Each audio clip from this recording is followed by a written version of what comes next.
만성변비라는 것은 단순히 그 배변 횟수의 감소만을 이야기하는 게 아니라 단단한 변, 그리고 배변 후에도 불완전한 잔변감이 있는 경우, 그리고 배변을 하기 위해서 너무 과도하게 힘주기를 하거나, 배변 후에도 항문 폐쇄감이 느껴지거나, 그 배변을 위해서 항문 주위를 마사지를 하거나 항문각 내에 손가락을 집어넣어 배변을 하는 조작이 필요한 경우에 전부 다 만성변비로 정의를 합니다. 만성변비에는 크게 두 가지로 분류를 할 수 있습니다. 다른 특별한 원인이 없이 1차성 변비 혹은 기능성 변비라고 합니다. 그리고 어떤 특별한 원인이 있는 2차성 변비가 있습니다. 2차성 변비 중에 흔히 우리가 생각할 수 있는 게 약물로 인한 변비가 있을 수 있습니다. 특히 오포이드 경우의 마약성 진통제에서 변비가 유발이 될 수 있고요.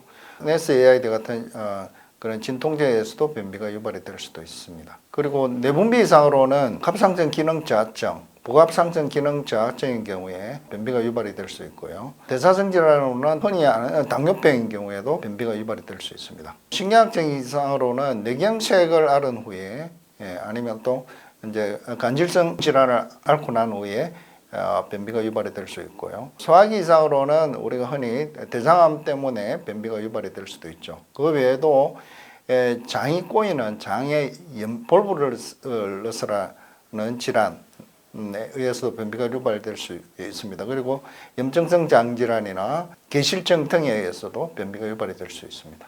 이런 2차성 병변들은 원인 질환을 치료를 하면 변비를 교정을 할 수 있겠죠. 그렇지만 오늘 말씀드리고자 하는 것은 1차성 변비입니다. 그러니까 원인 미상의 변비인데 1차성 변비는 크게 세 가지 그룹으로 분류를 할 수 있습니다. 그러니까 정상 통과 변비다. 그러니까 대장 통과 시간 자체는 정상적으로 소견을 보이는데 변비가 계속 있는 형태로 가장 흔한 형태입니다. 보통 변비 환자의 60 내지 70%가 이 정상 통과 시간을 가진 변비 형태고요. 그 외에도 출구 장애 형 변비가 있습니다. 그러니까 배변을 잘 못해서 배변 장애 증상을 유발하는 그런 배변 장애형 변비가 있고, 이게 변비의 한 25% 정도를 차지하고 있고요. 그리고 배변이 대장을 통과하는 시간이 지체되어 있는 세행성 변비가 한 4% 정도를 구성을 하고 있습니다. 대부분 우리가 일반적으로 보는 정상적인 통과 시간을 보는 변비 환자들은 복통보다는 오히려 이제 배변 횟수가 이제 굉장히 감소를 하고, 심하면은 뭐 일주일에 한 번, 2주에 한 번 변을 봅니다. 그런데 이제 뭐 가스나 이런 거는 다 빠지니까 환자는 복통이나 이런 걸 못 느껴요. 그냥 갑갑할 뿐이죠. 그렇게 하는 형태가 많고요. 어떤 분들은 변이 굉장히 딱딱한 형태의 변을 보게 됩니다. 굉장히 변이 딱딱해서 이제 힘들어하죠. 특히 이제 딱딱하고 변이 토끼똥처럼 이렇게, 그런데 그런 경우에는 굉장히 과도하게 힘을 주게 되고 화장실에서 오래 시간을 보내게 되고, 가스가 이제 찰 수도 있는데, 가스가 차면 이제 복부 팽만, 가스 팽만 이런 이제 증상을 나타낼 수 있습니다. 심하면은 하도 답답하니까 자기가 손가락을 넣어서 그 항문에 있는 자기가 막 손가락을 파내요. 사실은 그 파낼 수 있기는 한데, 이제 그렇게 하면 잘못하면 그 손가락으로 이게 장에 손상을 줘서 장천공을 유발할 수도 있습니다. 그래서 가능하면 우리가 이제 그런 이제 손가락으로 파내는 행위를 못하게 하죠. 이 질환은 결장의 그 점막 하층 혹은 고유곤층에 있는 그 부경감 신경총인 마이엔테릭 플렉스스라는 신경총이 있습니다. 여기에 신경줄의 수가 감소된 형태를 저신경절정이라고 합니다. 이 경우에는 신경절이 없으면 대장 결장의 분절 운동과 연동 운동이 진행이 되지 않기 때문에 변을 내보낼 수가 없게 됩니다. 이제 이런 환자는 신경절이 완전히 없는 게 아니라 부분적으로 감소되어 있기 때문에 그냥 변비 형태로 증상이 나타납니다.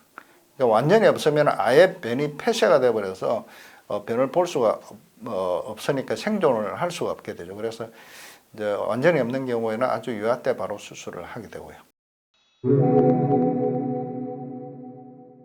이런 여러 가지 형태의 변비 중에서 수술적 치료로 증상을 완화시키거나 호전시킬 수 있는 변비 형태가 있습니다. 흔히 수술적 대상이 되는 질환 중에 하나가 약물 치료에도 전혀 반응하지 않는 세행성 변비입니다. 대부분 세행성 변비는 물론 약물 치료를 하지만 어떤 약물에도 반응하지 않는 그런 세행성 변비의 형태가 있습니다. 그런 경우에는 저희가 대장 전부를 절제를 하는 그런 수술적 치료 방법을 고려를 합니다. 그리고 원인 미상의 대장의 저신경결절입니다. 이 질환명은 굉장히 일반인한테는 생소한 단어일 겁니다. 이 대장의 전문 분야를 이 전문 분야에 관여하지 않는 일반의 다른 의사들도 이 용어에 대해서는 굉장히 생소한 질환명인데요. 아직까지 이 질환에 대해서는 명확히 정의가 되어 있지 않습니다. 근데 이 질환은 선천적이든 어떤 후천적인 원인에 의해서 대장의 신경절의 감소가 일어난 형태의 질환입니다. 이런 신경절이 감소되어 있는 환자들은 심한 변비를 유발할 수 있습니다. 이런 경우에 우리가 수술적 치료를 해주면 아주 드라마틱하게 변비 증상이 호전시킬 수 있습니다. 그 외에도 흔히 잘 알려져 있는 선천성 거대결장이나 성인형 선천성 거대결장이 있습니다. 이런 선천성 거대결장은 이미 태어났을 때부터 변을 보지 못하기 때문에 이런 경우에는 아주 영아기 때 이미 수술을 진행을 합니다.